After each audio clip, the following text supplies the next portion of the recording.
Hello everyone, আসসালামু আলাইকুম। Welcome to MK cooking house. MK cooking হাউসের পক্ষ থেকে সবাইকে রমজানের শুভেচ্ছা। আশা করি সবাই ভালো আছো আর সুস্থভাবে সবাই রোজা করছো। তো রোজার ইফতারি মানে একটু ভাজাপোড়া ছাড়া চলেই না যেন। তাই আমি আজ তোমাদের সাথে একটু ভাজাপোড়ার আইটেম শেয়ার করছি। এটা হচ্ছে মসমসে পেঁয়াজু রেসিপি। কিভাবে করতে হয় চলো দেখে নিই।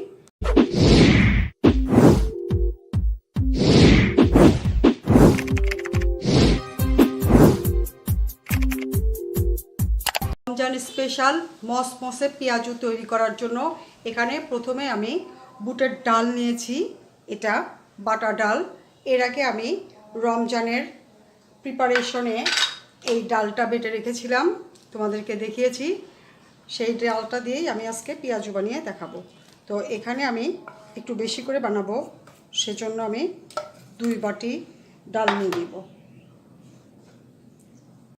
এখানে আমি 2 বাটি ডাল দিচ্ছি, তাহলে এটা অনেকগুলো পেঁয়াজি হবে, কারণ আমার বাসায় আজকে অনেক মেহমান। তো আগে থেকে আমি এটা বেটে রেখেছিলাম, তাই আর আমাকে আজকে আর এটা বাটতে হলো না। এটা এখন এটার মধ্যে আমি মশলাপাতি দিব। এখন আমি এটার মধ্যে দিচ্ছি 4টা পেঁয়াজ কুচি,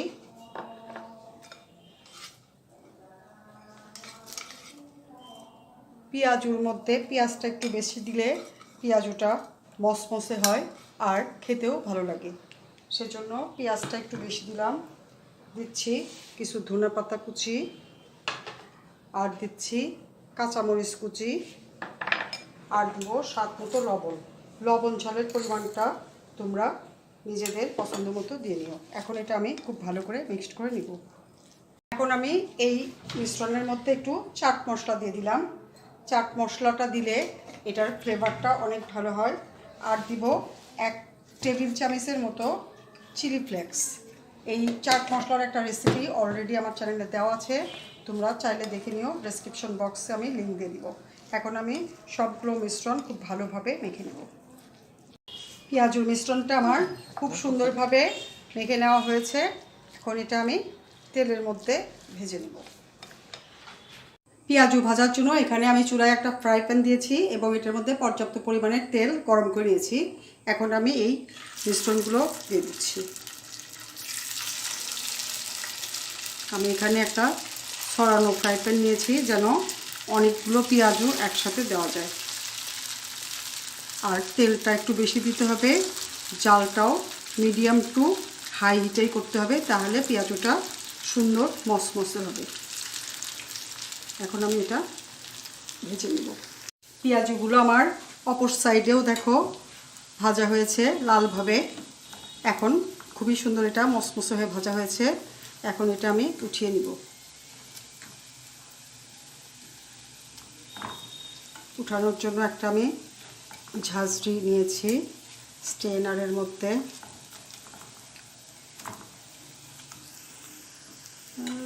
এইভাবে আমি স্ট্রেনারে নিয়ে তেল ঝরিয়ে উঠিয়ে নিচ্ছি। বাকিগুলো আমি উঠাচ্ছি।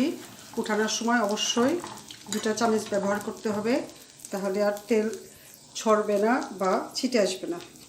এইভাবে আমি সবগুলো পেঁয়াজু ভেজে নিব। আমি আরেকবার দিচ্ছি।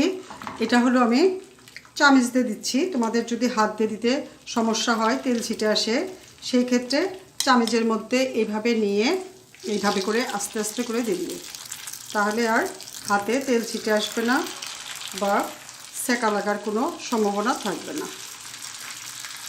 জাস্ট একটু নিয়ে আস্তে করে ছেড়ে দিলেই এটা সুন্দর দলা পেকে যাবে। এগুলো আমি 2 পাশে লালচে করে ভেজে পরে উঠিয়ে নেব।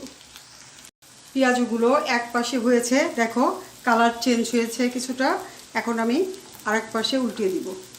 একটা কাঁটা চামচ দিয়ে খুব সাবধানে উল্টাতে হবে, যেন তেল ছিটে না আসে। দেখো, আর এই ডালটা আদা বাটা করা ছিল, সেজন্য দেখো যেই ডালগুলো একটু গোটা গোটা আছে, ডালগুলো সুন্দর মসমসে হচ্ছে, দেখেই বোঝা যাচ্ছে।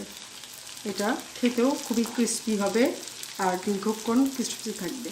সেজন্য ডালটা সবসময় আদা বাটা করে নিতে হয়। একদম প্লেনভাবে বাটলে সেটা অত বেশি মচমচে হয় না। এই যে সুন্দর এক পাশে লাল হয়েছে, অপর পাশেও আমি সেমভাবে লাল করে এটা ভেজে নেব।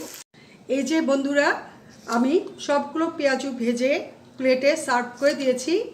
দেখো দেখতে কত সুন্দর আর লোভনীয় দেখাচ্ছে। এটা খেতেও অনেক মজার, ক্রিস্পি। আর তোমরা দেখে নিলে এটা কিভাবে তৈরি করলাম। তো এটা বাসায় অবশ্যই ট্রাই করো। আর ভালো লাগলে প্লিজ আমাকে লাইক কমেন্ট শেয়ার করতে ভুলো না। বন্ধুদের সাথে বেশি বেশি শেয়ার করো। আর যদি চ্যানেলে নতুন হও প্লিজ সাবস্ক্রাইব করো। আর যদি অলরেডি সাবস্ক্রাইব করে থাকো তাহলে অনেক অনেক ধন্যবাদ। সবাই ভালো থেকো। আর মজার মজার এই ভাজা পোড়া ক্রিস্পি জিনিসগুলো বানিয়ে সবাই মিলে খেয়েও। সবাই ভালো থেকো। আল্লাহ হাফেজ।